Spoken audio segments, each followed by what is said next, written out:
So discuss with Henry law. Henry law basically क्या बताता है, solubilities of gases in liquid, liquid में solubilities of gases को explain करता है ना। जैसे कोल्ड ड्रिंक के अंदर जो CO2 डिजॉल्व होता है उसकी मैकेनिज्म को बताएगा उस तरीके से ना। Now solubilities of gases in liquid is ये इसका स्टेटमेंट है लॉ जो है ना, solubilities of gas in liquid directly proportional to the partial pressure of gases above liquid surface. Liquid surface के ऊपर जो पार्शियल प्रेशर होगा गैस का उस पे डायरेक्टली प्रोपोर्शनल होता है। अगर मिक्सचर ऑफ गैसेज हैं तो फिर सॉल्बिलिटीज ऑफ ईच गैस है ना, हर एक गैस का जो सॉल्बिलिटी होगा डायरेक्टली प्रोपोर्शनल किसके होगा, partial pressure of that gas only. मतलब टोटल प्रेशर से मतलब नहीं होता है, गैस के अपने खुद के पार्शियल प्रेशर पर ही डिपेंड करेगा। अगर मिक्सचर है, जैसे मान लो एयर है तो एयर में नाइट्रोजन और ऑक्सीजन है, आप वो कंप्रेस करके उसको क्या कर रहे हो, डिजोल्व करा रहे हो, तो O2 का अपना अलग पार्शियल प्रेशर होगा, N2 का अपना अलग होगा। तो O2 की सॉल्बिलिटी O2 के पार्शियल प्रेशर पे, N2 की सॉल्बिलिटी N2 के पार्शियल प्रेशर पे डिपेंड करेगी। मिक्सचर के अंदर अलग अलग गैसेस के अलग अलग पार्शियल प्रेशर पे डिपेंड करती है। तो फिलहाल हम लोग CO2 का ही केस लेते हैं। We have taken a piston fitted container, ये हमारा पिस्टन फिटेड कंटेनर है, ठीक है। और यहाँ पे हमने मान लो ये वाटर भरा हुआ है, पानी है, ठीक है, या कोल्ड ड्रिंक रखा जो भी है, तो ये वाटर है, H2O है, लिक्विड इस तरीके से। यहाँ पे मान लो कोई गैस है, ये CO2 वगैरह आप बोल सकते हो इसमें, इस तरीके से ये गैस है। तो अब इसके ऊपर से जो आप प्रेशर लगाओगे यहाँ पे इस तरीके से, जो भी PXNL लगाओगे ऐसे करके प्रेस करोगे इसको, तो उसके हिसाब से यहाँ जो भी इसका मोल फ्रैक्शन होगा उसके हिसाब से इसका क्या आएगा, पार्शियल प्रेशर आएगा, और उसके प्रोपोर्शनल क्या हो जाएगी, इसकी सॉल्बिलिटी हो जाएगी, है ना। और यहाँ पे एक इक्विलिब्रियम बनता है जब ये डिजॉल्व होते हैं किसके बीच में, ऊपर CO2 गैस के बीच में, और CO2 गैस को ऐसे लिखकर ब्रैकेट में लिखना, ऐसे एक्वस कर देना। एक्चुअली जो CO2 पार्टिकल या जो भी गैसेस पार्टिकल पानी के अंदर जाएंगे ना, उसको वाटर पार्टिकल क्या करेंगे, घेर लेंगे, है ना। सॉल्बिलिटी किस वाले पार्ट से डिसाइड होगी, ये वाले पार्ट से जो पानी के अंदर चला गया, है ना, जो पानी ये वाटर के बाहर होगा, ये वाटर बाहर ना, ये आउट, ये जो CO2 आपको दिखाई दे रहा है जो गैसियस फॉर्म में है, ये वाला CO2 क्या होगा, ये होगा आउटसाइड वाटर होगा या आउटसाइड लिक्विड, है ना। ये जब आप एक्वस लिख देते हो, ये वाला पार्ट जो है ना, ये वाला पार्ट जो है ना, ये जो आपने जिसमें एक्वस लिखा हुआ है, इसको CO2 का पार्टिकल, आपने CO2 का स्ट्रक्चर देखा हुआ है ऐसे करके, ये होगा, ये डेल्टा नेगेटिव होगा या डेल्टा पॉजिटिव होगा, ऐसे करके पोलरिटी इस तरीके से कुछ आएगा, कुछ 4 सेंटर है, तो हो सकता है वाटर पार्टिकल कम करते हैं, है ना, लेकिन कर सकते हैं, है ना, घेर सकते हैं उसको। तो इस तरीके से इसके बीच में इक्विलिब्रियम बन जाएगा, और यहाँ पे क्या होगा, ये इनसाइड वाटर है, ठीक है, या इनसाइड लिक्विड है, ये इनसाइड लिक्विड सरफेस है, चलेगा। ये जो है ना, ये वाला पार्ट ही क्या करेगा, ये वाला पार्ट सॉल्बिलिटी डिसाइड करेगा, सॉल्बिलिटी गैस का जो है ना, ये सॉल्बिलिटी ऑफ द गैस डिसाइड करेगा। जो हेनरी लॉ कहता है, हेनरी लॉ क्या कहता है, हेनरी लॉ कहता है यहाँ पे आपको दो चीजें डिफाइन करनी पड़ेंगी। एक तो आपको x डिफाइन करना पड़ेगा, x जो है गैस का जो है ना, x सॉल्बिलिटी लिख देता हूं मैं यहाँ पे, एक टर्म है x सॉल्बिलिटी, ठीक है, एक ये टर्म डिफाइन कर रहा हूं मैं। ये टर्म क्या है, ये टर्म है ये है मोल fraction of gas, mole fraction of gas which is measure of solubility, ये solubility को मेजर कर रहा है, ठीक है, ये हो जाएगा। और एक सिंबल है P गैस का, ये जो सिंबल है ये क्या बता रहा है, ये बता रहा है partial pressure of the gas above liquid surface. ये PXNL नहीं है, ध्यान रखना, partial pressure of the gas है ना। अभी समझाता हूँ, पूरा डिफरेंस समझ में आ जाएगा, ये समझ में आ रहा है ना। इस तरीके से सॉल्बिलिटी मोल फ्रैक्शन के टर्म्स में ही दी जाती है, ओके। तो यहाँ पे क्या होगा, P प्रोपोर्शनल टू P जो गैस होगा, इस तरीके से, या आप लिखोगे तो ऐसे ही लिखोगे, सॉल्बिलिटी ऑफ द गैस क्या होगा, ये सॉल्बिलिटी रिप्रेजेंट कर रहा है मोल फ्रैक्शन, ये डायरेक्टली प्रोपोर्शनल टू किसके होगा, P ऑफ द गैस के होगा, partial pressure of the gas के होगा। ये हेनरी लॉ है।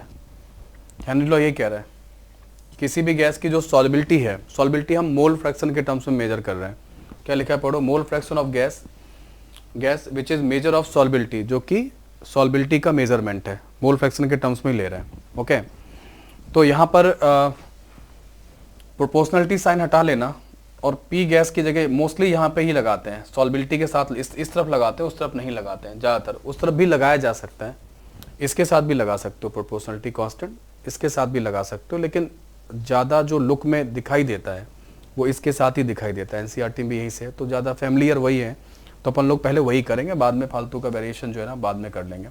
अभी जो ट्रेडिशनल वे में चलते हैं ना उसी वे में चलते जा रहे हैं। तो ये पी गैस जो होगा वो क्या हो, KH इंटू सॉल्बिलिटी हो जाएगा, जहाँ पे KH क्या है, ये बेसिकली हमारा फार्मूला है, क्या है, जहाँ पे KH क्या होता है, KH जो होता है वो हेनरीज कांस्टेंट हो जाता है।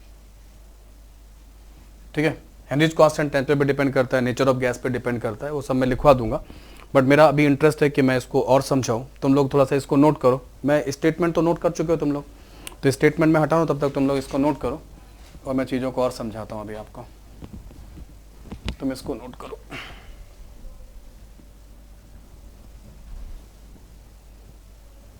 एक मिनट रुक जाओ, फिर से देख लो। तो ये जो पी गैस है ये वाला है ना, तो ये वाला मैं इधर फिर से लिख रहा हूँ, यहाँ पे पी गैस लिख रहा हूँ और KH इंटू एक्स ऑफ सॉल्बिलिटी लिख रहा हूँ।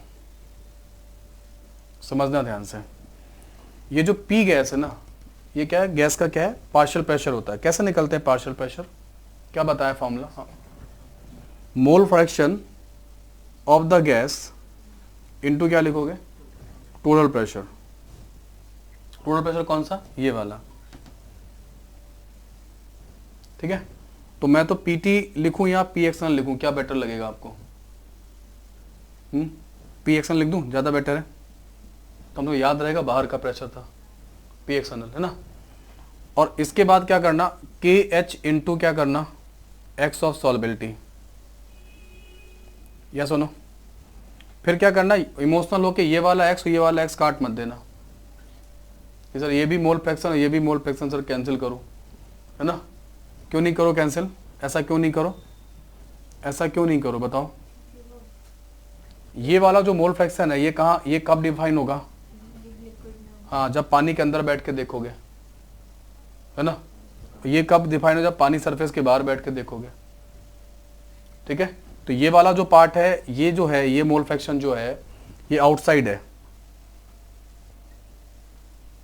आउटसाइड वाटर है या लिक्विड है, डिफाइंड होगा। और ये वाला कैसा होगा, ये इनसाइड वाटर होगा, पानी के अंदर जाके देखना। तो ये कैसे निकलेगा, फिर पानी के अंदर जाके देखो क्या दिखाई देगा, पानी के अंदर जाओगे तो क्या क्या दिखेगा, पानी के अंदर पानी तो दिखेगा, है ना। और क्या आ जाएगा अंदर, CO2 भी आ जाएगा। तो पानी के अंदर जरा बैठ के मोल फ्रैक्शन डिफाइन करना, CO2, ये किसके, ये मोल फ्रैक्शन किसके हैं, जो डिजॉल्व हुआ है, जो डिजॉल्व कौन हुआ है, CO2 कर रहा हूं, ठीक है। तो ये कैसे लिखोगे, ये वाला एक्स ऑफ सॉल्बिलिटी कैसे लिखा जाएगा, बोलो। ऊपर मोल फ्रैक्शन किसका आएगा, CO2 का आएगा। तो CO2 हमेशा तो CO2 नहीं होगा, तो गैस लिख देता हूं, जो पानी के अंदर डिजॉल्व हुई है वो वाला है ये, ठीक है।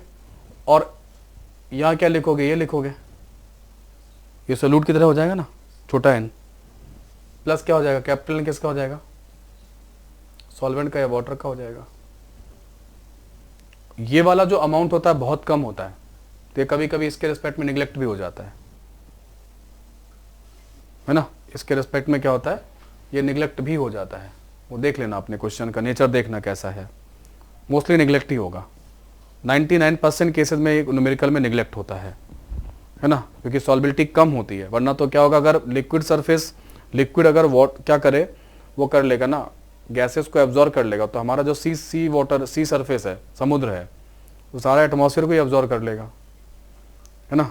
तो वो बेसिकली क्या करता है, वो बैलेंस करता है उसको, है ना, एटमॉस्फेयर को, है ना। जितने भी, इसीलिए क्या, जितने भी कोस्टा सिटीज़ हैं जो कि मतलब पानी के किनारे हैं, जितने भी, चाहे वो मुंबई, अपना जैसे मुंबई है, गोवा वगैरह है, सब जो है ना रीजन, जहाँ पे इनके क्लाइमेट्स बहुत अच्छे होते हैं। तो क्लाइमेट्स अच्छे होने का रीज़न है कि जब गर्मी आती है, तो गर्मी आने से क्या, ऊपर से जैसे टेम्परेचर बढ़ गया तो प्रेशर बढ़ जाता है लिक्विड सरफेस के ऊपर में, है ना, क्योंकि जो रिजिड एटमॉस्फेयर है वो तो एक तरह से आप जो अपना 14 किलोमीटर का जो रिजिड एटमॉस्फेयर है ना, उसको आप एक वहाँ पे आप पिस्टन अज्यूम कर लो, तो ये क्लोज कंटेनर की तरह ही है।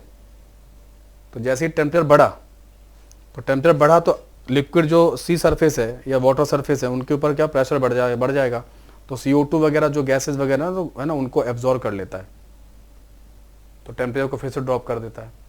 और जब टेम्परेचर कम हुआ, सर्दियाँ आई, तो उनको रिलीज कर देता है, तो फिर से टेम्परेचर क्या कर देता है, मैनेज कर देता है। तो सी वाटर जो है ना वो बेसिकली ऐसा करता है। इसीलिए जितने भी कोस्टा सिटीज़ है, जितने भी समुद्र के आसपास किनारे जो भी शहर है ना, जो भी या सिटीज़ या जो भी कंट्रीज़ हैं, वो उनमें क्या होगा, क्लाइमेट्स कंट्रोल रहता है। लेकिन यही जो कैपेसिटी है उसकी CO2 गैस या गैसेस को एब्जॉर्ब करने की, वो लगातार डिक्रीज होती जा रही है बिकॉज ऑफ द पॉल्यूशन, है ना। वो लगातार उसके पानी भी पॉल्यूटेड होता चला जा रहा है, तो वो लगातार क्या वो चीज़ डिक्रीज हो रही है, तो वो कहीं ना कहीं एनवायरनमेंट को भी क्या करेगी, अफेक्ट करेगी। तो ये पूरा सिस्टम पूरा बना हुआ है हमारे उसमें, नेचर में बना हुआ है, गैस को एब्जॉर्ब होना, बाहर निकलना, इस तरीके से।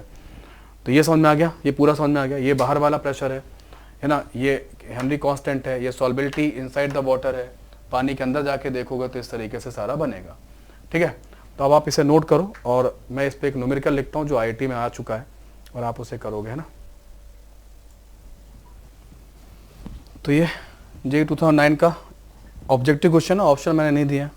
हेनरी लॉ कांस्टेंट आपको दिया गया है इसमें, N2 gas in water at 290 kelvin 1.0 10⁵ ATM दिया हुआ है। The mole fraction of N2 in air is 0.8।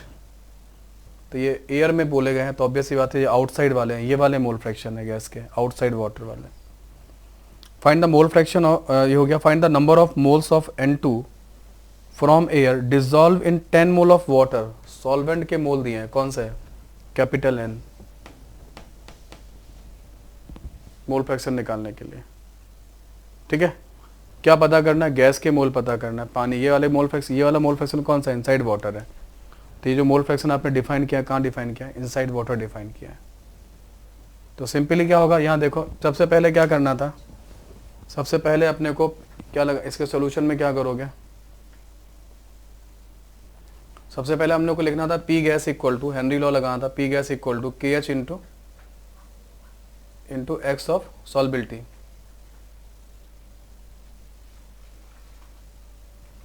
जो P गैस लिखा जाएगा वो लिखा जाएगा 0.8 इंटू 5 ATM, ये 10⁵ होगा, और ये हो जाएगा X ऑफ, इसकी जगह क्या पुट कर सकते हो, इसकी जगह number of moles of the gas upon number of moles of the gas into solvent के मोल्स, जिसमें से ये क्या हो जाएगा, निगलेक्ट हो जाएगा। यहाँ होगा 4, ये यहाँ भेजना, ठीक है। ये 8 इंटू क्या होगा, 5.8 इंटू ये 4 आ जाएगा, इंटू 10⁻ क्या होगा, -5 होगा। ये क्या आएगा, small n upon capital N। Capital N कितना है, 10 है ना। कैपिटल N क्या था, number of moles of solvent. Solvent कितना बोल रहा है, वो कितना बोल रहा है, 10 मोल बोल रहा है। ठीक है, तो 10 से मल्टीप्लाई कर दो, तो स्मॉल n जो होगा वो क्या होगा, 4 इंटू 10⁻⁴ हो जाएगा। ये number of moles of the gas आ गए, जो कि पानी में 10 मोल पानी में क्या है, डिजॉल्व है। ठीक है, इस तरीके से। पावर 5 कैसे आ रही है, अच्छा 40 लिखिए, ठीक है। तो 4 इंटू 10⁻⁴ हो जाएगा, है। इस तरीके से रहता है, आगे समझ में, है ना। बाहर का मोल फ्रैक्शन, अंदर का मोल फ्रैक्शन, सॉल्यूट का मोल, अच्छा क्वेश्चन था। मतलब इसका डिस्कशन भी एक तरह से आपको कंसेप्ट क्लियर कराता है, और स्पेशली मोल फ्रैक्शन वगैरह के बारे में सबसे सही मेन बात ये समझनी, ये और ये इसी फॉर्मेट में क्वेश्चन चलता है। ठीक है, ये वाला x और ये वाला x, इसको समझ जाओगे कोई दिक्कत नहीं, कभी कोई समस्या ही नहीं है। ठीक है, जब P गैस लिखोगे तो बाहर वाला x आएगा, और सॉल्बिलिटी में पानी के अंदर वाला आएगा। तो एक बार आपको पानी के ऊपर x देखना है, एक बार पानी के नीचे x देखना है, बस इससे में काम चलेगा। ठीक है, डन। नाउ नेक्स्ट हेडिंग आप लिखोगे effect of temperature on the solubility of gas.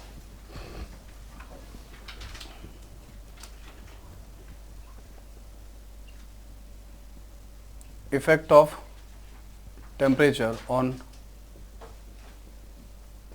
solubility of gas। तो टेम्परेचर का क्या इफेक्ट पड़ेगा उस पर डिस्कशन कर लेते हैं, इफेक्ट ऑफ टेम्परेचर, है ना। तो जैसे बहुत बहुत अच्छे से एनसीईआरटी ने भी लिखा हुआ है, अगर आप थोड़ा सा पढ़ोगे उसकी लैंग्वेज को भी, तो एनसीईआरटी कहता है कि गैसियस सब्सटेंसेस का जब आप लिक्विड में सॉल्युबिलिटी देखते हो, बनाते हो, ऐसा कुछ करते हो, let's say CO2 is going to be dissolve in water. तो CO2 गैस जो है ना बेसिकली इस तरीके से, ये आप लिखते हो ना एक्वस करके, तो ये जो पूरा प्रोसेस है इस सब जाने का, ये जो यहाँ से यहाँ जाने का जो प्रोसेस है, is very much similar to the condensation, है ना। ये इधर से इधर जाना मतलब एक तरह से हिंदी में बोलते हैं संघनित होना, पानी, है ना। जो गैस होती है ना वो वाटर के अंदर चली जाती है, तो जैसे वेपर नहीं कंडेंस होती है, तो ये कह रहे हैं कि solubility of gases in water is very much similar to the condensation process. ठीक है, समझ में आ गया तुम लोगों को? हाँ, सॉल्युबिलिटी जो गैसेस की है वो क्या है, वो एक तरह से जो जैसे आप वाटर को कंडेंस करते हो, संघनित करते हो, वैसा ही है पानी बनाना। तो पानी के अंदर भेजना मतलब, गैसेस को पानी के अंदर भेजना मतलब वाटर जैसा ही बना देना, लिक्विड जैसा ही बना देना उनको। और ये जो गैसियस सब्सटेंस जब लिक्विड में आता है वापस, तो एनर्जी लिबरेट करता है, बिना उसके तो नहीं हो सकता, है ना। एनर्जी तो वो कैसा प्रोसेस होगा, ऊष्मा छेपी, एक्सोथर्मिक। तो कंडेंसेशन प्रोसेस कैसा होता है, एक्सोथर्मिक प्रोसेस होता है। आ रहा बात समझ में? ठीक, तो ये बेसिकली क्या है, सो इन्होंने यही लिखा हुआ है कि सॉल्युबिलिटी ऑफ गैसेस, नोट कर लो आप, solubility of gases in liquid is very similar to the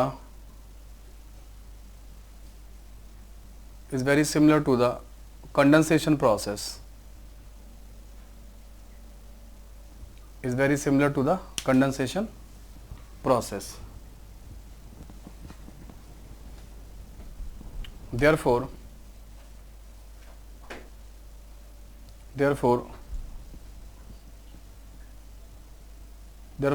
solubility of gases in liquid is a exothermic process.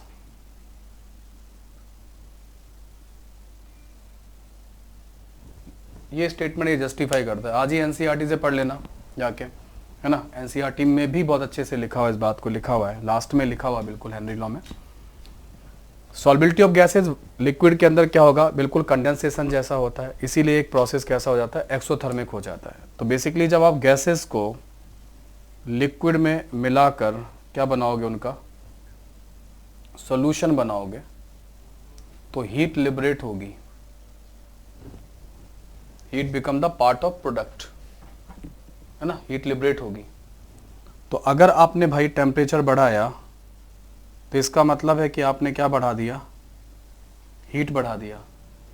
या सुनो, हीट बढ़ाने से ये इक्विलिब्रियम कहाँ आएगा, बैकवर्ड आएगा। बैकवर्ड आएगा तो गैस और लिक्विड अलग अलग होंगे, सॉल्युबिलिटी क्या हो जाएगी, कम हो जाएगी। ठीक है, तो टेम्परेचर बढ़ा देने पर क्या होगा, टेम्परेचर बढ़ाने देने पर हीट बढ़ जाएगा। हीट बढ़ने से क्या होगा, ये बैकवर्ड आएगा, ये बैकवर्ड शिफ्ट होगा, और इस बैकवर्ड शिफ्ट की वजह से क्या होगा, सॉल्युबिलिटी डिक्रीज हो जाएगी। और अगर आपने टेम्परेचर कम कर दिया तो हीट कंटेंट कम हो जाएगा वहाँ पे। ऐसे केस में ये फॉरवर्ड शिफ्ट होगा, और फॉरवर्ड शिफ्ट होगा तो क्या होगा, सॉल्युबिलिटी बढ़ जाएगी। ये रहता है, तो इस पर भी क्वेश्चन बन सकता है। मतलब कुल मिला के ये दो तरीके का नहीं हो सकता है। गैसेस की सॉल्युबिलिटी वाटर या लिक्विड के अंदर जो है ना, वो दो तरीके की नहीं हो सकती है ना, दो तरीके की नहीं हो सकती है, केवल एक तरीके की हो सकती है। कैसी, एक्सोथर्मिक हो सकती है। लेकिन जो सॉलिड, शुरुआत याद है, शुरुआत जब की थी चैप्टर की, सॉलिड सोल्यूट मिलाया था, है ना, सॉल्वेंट में, तो वो दो तरीके का था। चूने को पानी में मिलाओगे तो एक्सोथर्मिक हो सकता है, ग्लूकोज को या चीनी को पानी में मिलाओगे तो एंडोथर्मिक हो सकता है। लेकिन गैसेस को पानी में मिलाओगे तो केवल क्या होगा, तो एक्सोथर्मिक ही होगा।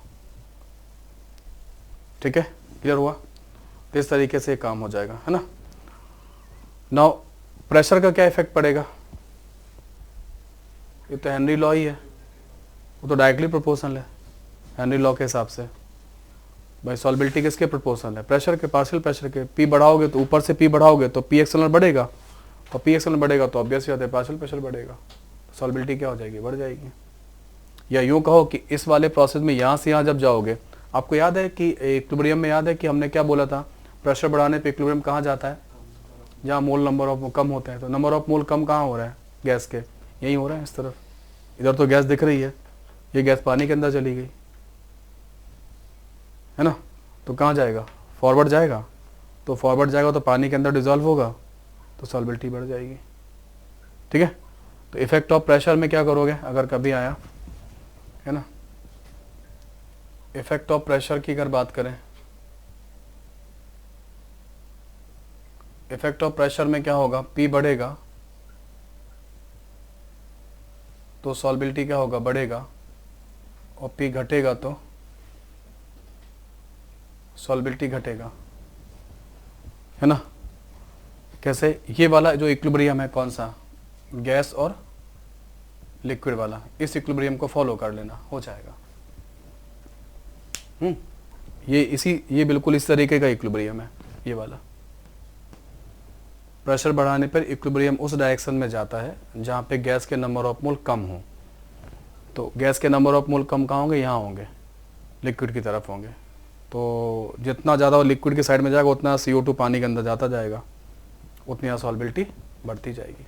जितना ज़्यादा आप कंप्रेस करोगे गैस को, उतना ज़्यादा गैस क्या होगी, पानी के या लिक्विड के अंदर जाएगी, है ना। और टेम्परेचर कम रखो और प्रेशर ज़्यादा रखो, ये बेस्ट है। तो कोल्ड ड्रिंक में यही तो होता है, कोल्ड ड्रिंक को क्यों फ्रिज में रखते हैं, ताकि CO2 क्या रहे, CO2 की सॉल्बिलिटी ज़्यादा बनी रहे वहाँ पे, है ना। प्रेशर तो नहीं बढ़ा सकते क्योंकि वो तो ढक्कन बंद होके आ गई, वो तो कंप्रेस करके क्या कर देते, भर देते हैं उसको।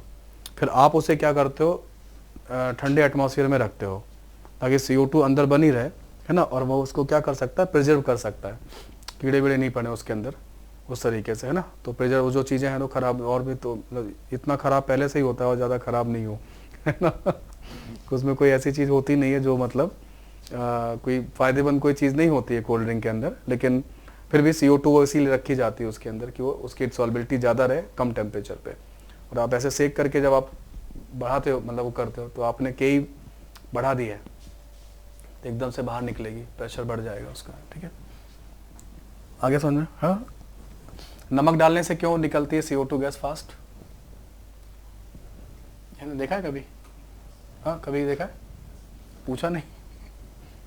हाँ, NaCl मिलाओगे ना तो जो अभी मैंने यहाँ एक इक्विलिब्रियम लिखा था वहाँ लिखा था CO2 एक्वस। तो जो वाटर पार्टिकल जो उसको घेरे हुए थे, CO2 को घेरे हुए थे, वो NaCl को घेरना चालू कर देंगे, तो CO2 को फ्री करेंगे, तो एकदम फास्ट भागेगी बाहर इस तरीके से। ठीक है, हटा दूँ इसको। नेक्स्ट आप लिखोगे KH के बारे में, है ना। थोड़ा सा लास्ट KH के बारे में लिख लो, हेनरी कांस्टेंट के बारे में। पहला पॉइंट है KH depends on nature of gas, है ना। डिफरेंट गैस के लिए अलग अलग होता है ना। डिफरेंट गैसेस का डिफरेंट होता है, O2 का अलग होगा, CO2 का अलग होगा, N2 का अलग होगा, अलग अलग रहता है। और when KH increases,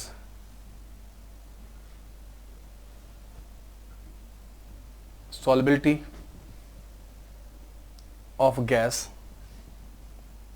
decreases। लगता है ऐसा होना चाहिए भाई। हमारा फॉर्मूला क्या है, P गैस इक्वल टू क्या है, KH इंटू X सॉल्बिलिटी। तो इसमें क्या रहेगा कि अगर आपने ये तो सेम रखा हुआ है, अब किसी गैस का KH बड़ा है तो उसकी सॉल्बिलिटी कम होगी। N2 और O2 दोनों को अगर आपने क्या रखा है, सेम प्रेशर पे रखा हुआ है, तो जिस गैस का KH ज़्यादा होगा उसकी सॉल्बिलिटी कम होगी। when KH increases solubility of gas decreases, या the gas having more value of KH have less solubility. ठीक है,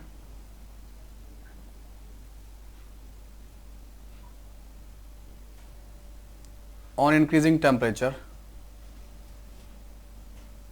value of KH increases, therefore solubility of gases decreases. ये भी रहता है